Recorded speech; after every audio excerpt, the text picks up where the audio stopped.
Hello friends, good morning. നമ്മുടെ എല്ലാ TV സീരിയലിലേക്ക് എല്ലാവർക്കും സ്വാഗതം. കയറി വന്ന് ഒരു നീക്ക് കഴിഞ്ഞിട്ട് നമ്മുടെ നേരെ അമ്മയെ കാണാനായിട്ട് വൈദ്യ ചെല്ലും. അപ്പോൾ മകളെ കണ്ടപ്പോഴത്തേക്ക് നീയായിരുന്നോ, ഒരു വണ്ടി വരികയും പോവുകയും ചെയ്യുന്നതിൻ്റെ ശബ്ദം ഞാൻ കേട്ടു എന്നും പറഞ്ഞുകൊണ്ട് അമ്മ ഇരിക്കുക. അപ്പോൾ മകള് വന്ന് അമ്മയുടെ അരികിൽ ഇരിക്കുവാണ്. അത് ആരുടെ കാറാ, ബാലചന്ദ്രൻ്റെ ആണോ എന്ന് ചോദിച്ചപ്പം അതൊരു ടാക്സി ആയിരുന്നു അമ്മയെന്ന് വൈജ. നീ ടാക്സിയിലാണോ വന്നതെന്ന് ചോദിച്ചപ്പം അതെ.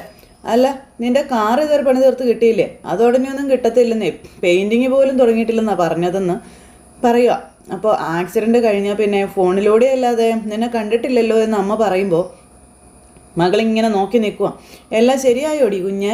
അപ്പോൾ ഒന്നും ശരിയായിട്ടില്ല, ശരിക്കും നടക്കാൻ പോലും ആയിട്ടില്ല എന്ന് പറയുമ്പം അതെന്നാ ഇത്രയും നാളായില്ലേ എന്ന് ചോദിക്കുക അമ്മ. അപ്പോഴത്തേക്കും മകൾ സ്റ്റൂൾ വലിച്ചിട്ട് അമ്മയുടെ അടുത്ത് ഇരുന്നു. കാലിലൊക്കെ കമ്പി ഇട്ടിരിക്കുക അമ്മേ, നീരാ 2 കാലിനും എന്നൊക്കെ പറയുമ്പം ആണോ ആമ്പോ എന്നാ പറയാനാ, ഓരോ കഷ്ടകാലം വരുന്ന വഴിയേ വന്നതല്ല, കൊണ്ടുവന്നതാണെന്ന് വൈജ. കഷ്ടകാലം ആര് കൊണ്ടുവന്നത്? മനു അവൻ കഴക്കൂട്ടത്ത് പോയി കെട്ടി വലിച്ചുകൊണ്ട് പോകുന്നില്ലേ കഷ്ടകാലമോ? അത് തന്നെ. അവൻ്റെ പേര് മാറിയെന്നേ ഉള്ളൂ. അലീന എന്ന് വിളിച്ചാലും കഷ്ടകാലം എന്ന് വിളിച്ചാലും എല്ലാം ഒന്ന് തന്നെയാണെന്ന് പറയുമ്പം നീ അത് ഇതുവരെ വിട്ടിട്ടില്ലേടി എന്ന് ചോദിച്ചു അമ്മ. എങ്ങനെ വിടാനാ, എന്നെ ഇവിടെ എത്തിച്ചത് ആരാ? എനിക്ക് കാർ ആക്സിഡൻറ്റ് വരാൻ കാരണം ആരാ? എൻ്റെ കുടുംബം തകർത്തത് ആരാന്നൊക്കെ ചോദിക്കുമ്പം നീ തന്നെയല്ലേ അല്ല ഇത് ചെയ്തേ, ഇതൊക്കെ ഒന്ന് ആലോചിച്ച് നോക്കിയേടി എന്ന് അമ്മ പറയുമ്പം അമ്മയും കാലം മാറിയോ എന്ന് ചോദിച്ചു മകള്. നിൻ്റെ ദുർവാശിയും കടുംപിടുത്തവും വൈരാഗ്യവും കാരണം ഇക്കണ്ട പ്രശ്നങ്ങൾ മുഴുവനും ഉണ്ടായതെന്ന് ആർക്കടി അറിയാൻ മേലാത്തതെന്ന് ചോദിച്ചു അമ്മ. നിൻ്റെ കെട്ടിയവനറിയാം, നിൻ്റെ മക്കൾക്കറിയാം, നിൻ്റെ ആങ്ങളമാർക്കറിയാം, എനിക്കും അറിയാം. അമ്മയ്ക്ക് എന്നാന്നറിയാമെന്ന്? അമ്മയ്ക്കൊരു ചുക്കും അറിയത്തില്ല എന്ന് വൈജ പറയുമ്പം എൻ്റെ കുഞ്ഞെ ഞാൻ എന്നാ പറയാനാ നിന്നോട്? നിൻ്റെ തലയ്ക്ക് ഒരു വെളിവ് കിട്ടുന്നില്ലല്ലോ എന്ന് അമ്മ. ആരല്ല എന്നതെല്ലാം പറഞ്ഞിട്ടും നീ എന്നാടി ഇങ്ങനെ ആയിപ്പോയത് കുഞ്ഞെ? അമ്മ പറ, ഞാൻ എന്നാ തെറ്റാ ചെയ്തേ? അപ്പം നീ അതേ ചെയ്തിട്ടുള്ളൂ എന്ന് പറഞ്ഞു. ചുമ്മാതെ അങ്ങ് കുറ്റപ്പെടുത്തിയാൽ പോരല്ലോ, പറ കേൾക്കട്ടെ എന്ന് വൈജ. നീ ആര് പറഞ്ഞാലും കേൾക്കത്തില്ല, അതാണ് നിൻ്റെ ഏറ്റവും വലിയ തെറ്റ് എന്ന് അമ്മ പറയുമ്പോൾ കെട്ടിയൻ പറഞ്ഞാൽ നീ കേൾക്കുവോ?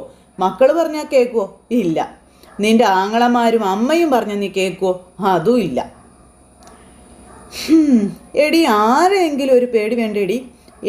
എൻ്റെ പൊന്നു കുഞ്ഞെ, ദൈവത്തിനെങ്കിലും പേടിയുണ്ടോ നിനക്കെന്നൊക്കെ ചോദിച്ച് അമ്മ ചൂടാവുന്നുണ്ട്. സാക്ഷാൽ ദൈവം തമ്പുരാൻ പ്രത്യക്ഷപ്പെട്ട് പറഞ്ഞാൽ പോലും നീ അനുസരിക്കുമോ? ഇല്ല. പോയി പണി നോക്കാൻ പറയും നീ എന്നൊക്കെ പറയുമ്പം എന്നെ അനുസരിപ്പിക്കാനും മാത്രമാണല്ലോ എല്ലാവർക്കും ഉത്സാഹം അല്ലേ? ഞാൻ ആകെ ഒരു കാര്യം മാത്രമേ ആവശ്യപ്പെട്ടിട്ടുള്ളൂ, വേലക്കാരിയായിട്ട് വന്നവൾ വീട്ടുകാരി ആകരുത്, അവളെ പിരിച്ചുവിടണം.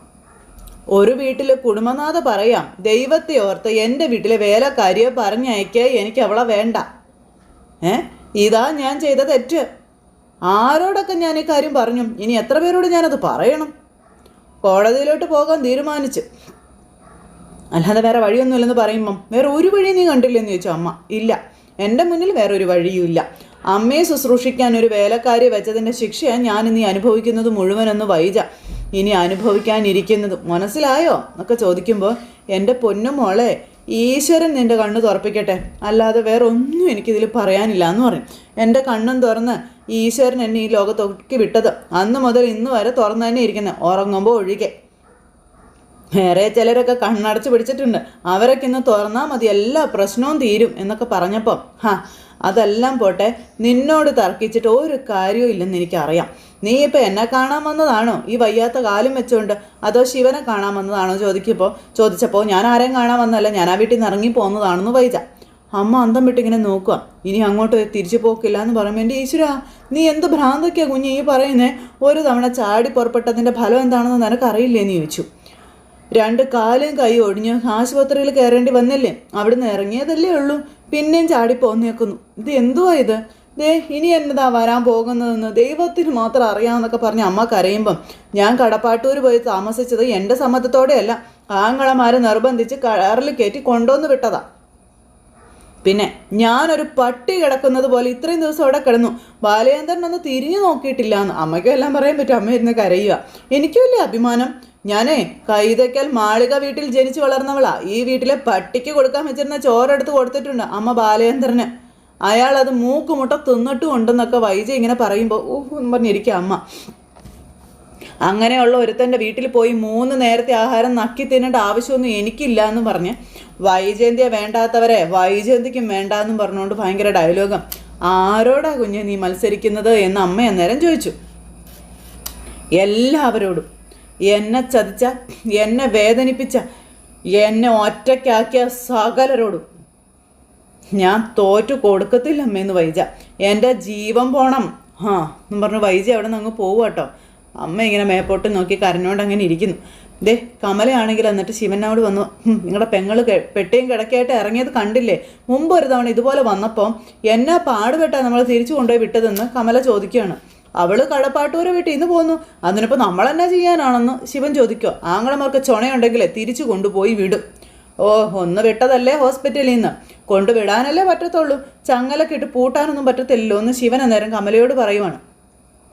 കമലയ്ക്കാണെങ്കിൽ ഭയങ്കര ദേഷ്യം. കമല എന്നിട്ട് വേഗം ഒന്ന് വാതിലങ്ങ് അടച്ചു, ആരും കേൾക്കാതിരിക്കെ, വെറുതെ ബാക്കിയുള്ളവർ ബുദ്ധിമുട്ടിക്കാനായിട്ട് എന്നൊക്കെ പറഞ്ഞുകൊണ്ട് ഇങ്ങനെ നിൽക്കുക കമല. അന്നേരം കമലെ, അവളിവിടെ 56 വർഷമൊന്നും ജീവിക്കത്തില്ല, അല്ല താമസിക്കത്തില്ല, പോയിക്കോളും, തൽക്കാലം ഒരു അഭയത്തിന് വേണ്ടി വന്ന് കയറിയെന്നേ ഉള്ളൂ എന്ന് പറയുമ്പം അന്ന് ഹോസ്പിറ്റലിൽ നിന്ന് അവൾ വാടക വീട്ടിലോട്ട് മാറാൻ എല്ലാ ഒരുക്കങ്ങളും നടത്തിയതായിരുന്നില്ലേ നിങ്ങൾ ആങ്ങളമാരാ അതൊക്കെ തടഞ്ഞത്. ഇപ്പം കണ്ടില്ലേ അതിൻ്റെ ഫലം? ഭർത്താവിനോട് പിണങ്ങി വരുന്ന ഭാര്യയ്ക്ക് അവൾ ജനിച്ച് വളർന്ന തറവാട്ടിലോട്ടല്ലേ വരാൻ പറ്റത്തുള്ളൂ. അപ്പോൾ അയലത്തെ മീനാക്ഷി അമ്മയുടെ വീട്ടിലോട്ട് കയറി ചെല്ലാൻ പറ്റുമോ എന്ന് ശിവൻ ചോദിച്ചു. നീ എന്നോട് പറഞ്ഞു രാമപുരത്തിന് പോകുമ്പോൾ എവിടെയാണ് കയറി ചെല്ലുന്നത്? പള്ളിയിലോട്ടാണോ നീ കയറി ചെല്ലുന്നത്? അല്ലല്ല. ഇനിയിപ്പോൾ ശിവേട്ടൻ നോക്കിക്കോ, മഹാറാണിയെ പോലെ കാലും കയറ്റി വെച്ച് തിന്നും കുടിച്ചും അവൾ ഇവിടെ അനങ്ങാതെ ഇരിക്കും. ഞാൻ അവൾക്കും കൂടി വെച്ച് വിളമ്പി അങ്ങ് കൊടുക്കണം അല്ലേ? ഒരു കരിയാപ്പലെടുത്ത് തരത്തില്ല അവള് എന്നൊക്കെ പറഞ്ഞപ്പോൾ, നീ ഇവിടെ ചെയ്തുകൊണ്ടിരുന്ന ജോലിയിൽ വലിയ മാറ്റമൊന്നും വരാൻ പോകുന്നില്ലല്ലോ. ഒരു പാത്രത്തിൽ കൂടി വിളമ്പണം, അതൊക്കെ ഒരു ജോലിയാണോ കമലേ? അപ്പോൾ അവൾ ഇനി ഏത് നേരം അമ്മയുടെ അടുത്തായിരിക്കും. അമ്മയാണെങ്കിൽ ശ്വാസം മുട്ടിയിരിക്കുക. എൻ്റെ കുറ്റം ആരെങ്കിലൊക്കെ ഒന്ന് പറഞ്ഞു കേൾപ്പിക്കാൻ. അവർ കുറ്റം പറയാതിരിക്കുകയോ എന്നാ വേണമെങ്കിലും ചെയ്തോട്ടെ, നീ അങ്ങോട്ട് ശ്രദ്ധിക്കാനേ പോകണ്ട.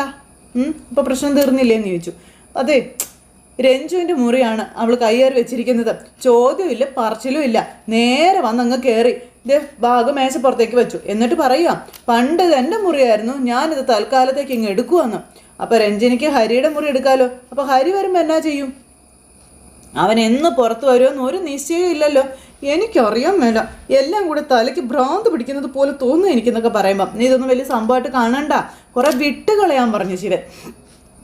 ഓ എന്നും പറഞ്ഞിട്ട് ഇങ്ങനെ കമല നിൽക്കുമ്പോൾ ശിവൻ അങ്ങ് പോയി. കുറച്ച് കഴിഞ്ഞപ്പോഴത്തേക്കും രോഹിത്തും അതുപോലെ അലീനയും കൂടെ വീട്ടിലേക്ക് വന്നു. അപ്പോൾ എന്തോ പറഞ്ഞുകൊണ്ട് അവർ കയറി വന്നപ്പോഴത്തേക്കും എന്നെ എന്നെപ്പറ്റി കളിയാക്കി പറഞ്ഞെന്ന് ചോദിച്ചു ഭവിത. അയ്യോ, നിന്നെ ആര് കളിയാക്കി? അലീന ചേച്ചി എന്നെ ചൂണ്ടി ഏതാണ്ട് പറഞ്ഞപ്പോൾ രോഹിട്ടൻ ചിരിച്ചല്ലോ എന്ന് പറഞ്ഞു കേട്ടോ. അപ്പോൾ അയ്യടാ, അതെന്താണെന്ന് അറിയോ, ഞങ്ങൾ പോയപ്പോൾ മുതൽ നീ ഇവിടെ നോക്കി നിൽക്കുമായിരുന്നു എന്ന് പറഞ്ഞതാണെന്ന് പറഞ്ഞപ്പം, ഞാൻ കുറേ നേരമായിട്ട് കാത്ത് നിൽക്കുകയാണെന്ന് ബബിത പറഞ്ഞു. അപ്പോൾ എന്നെ പറ്റിയടി മോളെ? ഒരു മ്ലാനത. എന്താ, ആരെങ്കിലും വഴക്കും എല്ലാം പറഞ്ഞു എന്ന് ചോദിച്ചപ്പം ഇല്ല എന്ന് പറഞ്ഞു. പിന്നെ എന്ത് പറ്റിയടി? അത് പിന്നെ അമ്മ പോയെന്ന് പറഞ്ഞു. പോവേ? എങ്ങോട്ട്? അമ്മ എങ്ങോട്ടാണെന്ന് അറിയില്ല, പെട്ടിയും കിടക്കൊക്കെ എടുത്തുകൊണ്ടാണ് പോയതെന്ന കാര്യം പറഞ്ഞു. അപ്പോഴത്തേക്ക് രോഹിത് ഓടി വീട്ടിലേക്ക് കയറി വന്നു. അപ്പം അച്ഛനും കൂടെ വേണമായിരുന്നു. മാനേജർ അച്ഛനെ തിരക്കിയെന്നൊക്കെ രോഹിത് പറയാം. ഞങ്ങളിപ്പോൾ വീട്ടിലോട്ട് കയറിയതേ ഉള്ളൂ എന്നൊക്കെ പറഞ്ഞ് ഫോണിൽ വിളിച്ചോണ്ട് രോഹിത് വരുന്നത്. അലീന ചേച്ചി അച്ഛനെ വിളിച്ച് എല്ലാ വിവരവും പറഞ്ഞോളും, ഞാൻ വെക്കുവാണേന്ന് പറഞ്ഞുകൊണ്ട് ഫോൺ അങ്ങ് കട്ട് ചെയ്തു. അത് കഴിഞ്ഞപ്പോൾ ഇവരുടെ രണ്ടുപേരുടെയും മുഖം ശ്രദ്ധിച്ചു രോഹിത്. വിഷമം.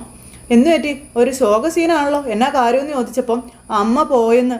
അപ്പം എങ്ങോട്ട് പോയെന്ന്? എങ്ങനെ പോയെന്ന്? എന്തിനാ പോയേ എന്ന് രോഹിത് ചോദിക്കാം. അപ്പം ഇവിടുന്ന് ഇറങ്ങിപ്പോയി, പെട്ടിയും പ്രമാണം എല്ലാം പെറുക്കി കെട്ടി ഒരു ടാക്സിയും വിളിച്ച് അതിൽ കയറിയാ പോയതെന്ന കാര്യം ബബിത പറഞ്ഞു.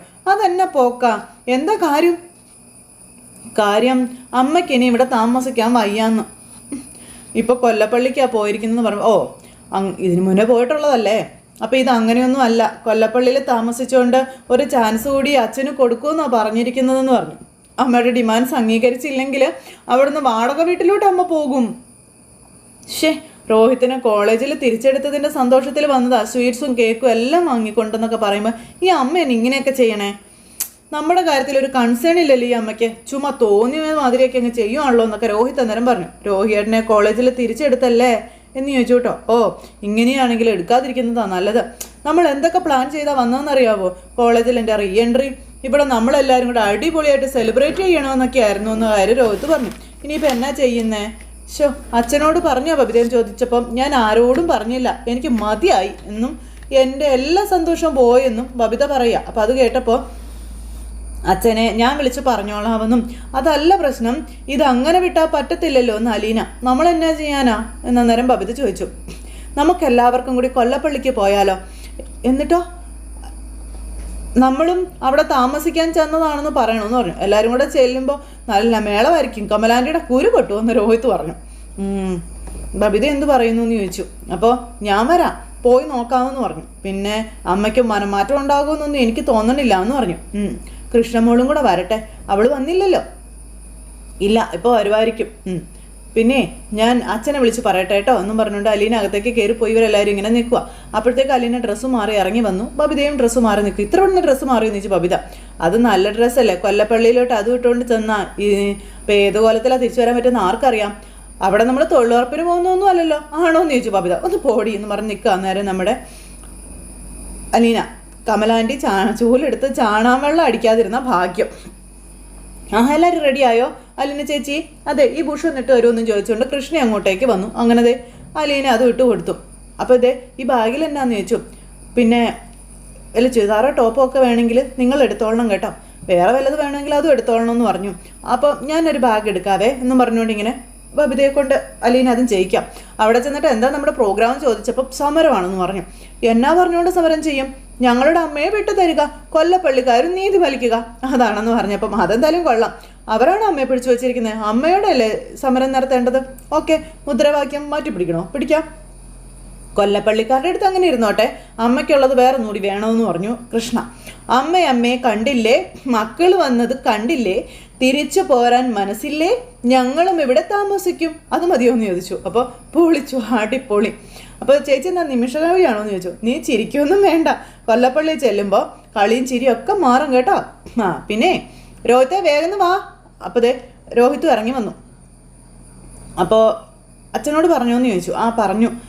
കീ എവിടെ വെക്കണ്ടേന്ന് ചോദിച്ചോ. നമ്മളോട് കീ കൊണ്ട് പോയിക്കോ, സ്പെയർ കീ അച്ഛൻ്റെ കയ്യിലുണ്ടെന്നാണ് പറഞ്ഞതെന്ന് രോഹിത്ത് പറയണം. ശരി, നമുക്ക് പോകാം എന്നും പറഞ്ഞിവർ 4 പേരും കൂടെ പോണു. വണ്ടി വിളിച്ച് നേരെ അങ്ങോട്ട് പോവുക.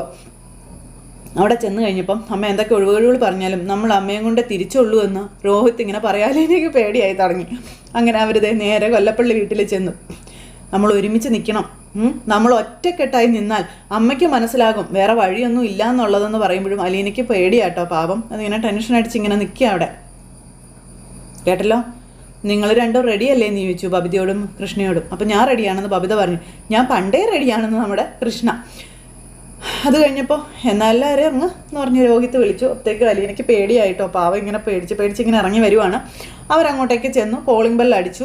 അപ്പോൾ അലീന മാറി നിൽക്കുവാണ്. അപ്പോൾ അലീന മാറി നിന്നപ്പോൾ ചേച്ചി എന്താ മാറി നിൽക്കുന്നു, ഇങ്ങോട്ട് വരാൻ പറഞ്ഞു കൃഷ്ണ. എന്നെ കണ്ടാൽ കലി കൂടി വരികയുള്ളൂ അവർക്ക്, അതൊക്കെ നമുക്ക് റെഡിയാക്കാവുന്നേ, വാ എന്നും പറഞ്ഞുകൊണ്ടിങ്ങനെ നിൽക്കുക. അപ്പോഴത്തേക്കും അവിടുത്തെ പെങ്കൊച്ച് വന്ന് വാതിൽ തുറന്നു. അപ്പോൾ ഇവരെയൊക്കെ കണ്ടപ്പോൾ ഭയങ്കര സന്തോഷം അവർക്ക്, ആ പെൺകുട്ടിക്ക്. അപ്പോൾ എടി പാബി എന്ന് പറഞ്ഞ് ഓടി വന്നതിനെ കെട്ടിപ്പിടിക്കുകയൊക്കെ ചെയ്തു. അപ്പോൾ രോഹിയെ കണ്ടപ്പം രോഹിയേട്ടാ എത്ര നാളെ കണ്ടിട്ടെന്ന് പറഞ്ഞ് കൈയൊക്കെ കൊടുത്തു കേട്ടോ. അപ്പം ഞങ്ങളും കൂടി ഉണ്ടേ എന്നും പറഞ്ഞുകൊണ്ട് കൃഷ്ണയും അതുപോലെ അലീനയും കൂടി അങ്ങോട്ടേക്ക് കയറി വന്നു. അപ്പം നീ എന്താടി ഒളിച്ച് നിൽക്കുന്നതെന്ന് ചോദിച്ചു. അപ്പം നിങ്ങളുടെ സ്നേഹപ്രകടനം കണ്ട് ബാലൻസ് വല്ലതും ഉണ്ടെങ്കിൽ വാങ്ങാൻ വന്നതാണെന്ന് പറഞ്ഞപ്പം ശരിക്കും എങ്ങനെയാണോ? ഹായ് എന്ന് പറഞ്ഞ് അലീനയോട് ഹായ് പറഞ്ഞു. അപ്പോൾ ഹായ് അലീനയും തിരിച്ചു പറഞ്ഞു. മനുവേട്ടോ എന്ന് പറഞ്ഞുകൊണ്ട് ഒച്ചയ്ക്ക് വിളിക്കാം.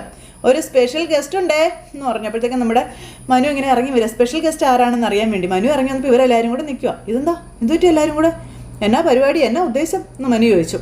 അതൊക്കെ ഉണ്ട് മനുവേട്ടാ. അമ്മ എന്തിയെന്ന് ചോദിച്ചു. ആൻറ്റി അകത്തുണ്ട്. ഭവനഭേദനവും കടത്തിപ്പോക്കൊക്കെ ആണോ ഈ വരവിൻ്റെ ഉദ്ദേശം? അയ്യോ അങ്ങനെയൊന്നുമില്ല മനുവേട്ടാ, സമാധാനത്തോടെ അമ്മയോട് ഞങ്ങൾ കാര്യങ്ങൾ പറഞ്ഞ് മനസ്സിലാക്കാനും ഞങ്ങളുടെ കൂടെ തിരിച്ച് വീട്ടിൽ കൊണ്ടുപോകാനും ആണെന്ന് ഇങ്ങനെ പറഞ്ഞു ബബിത. അതാണ് പ്ലാനെന്നും.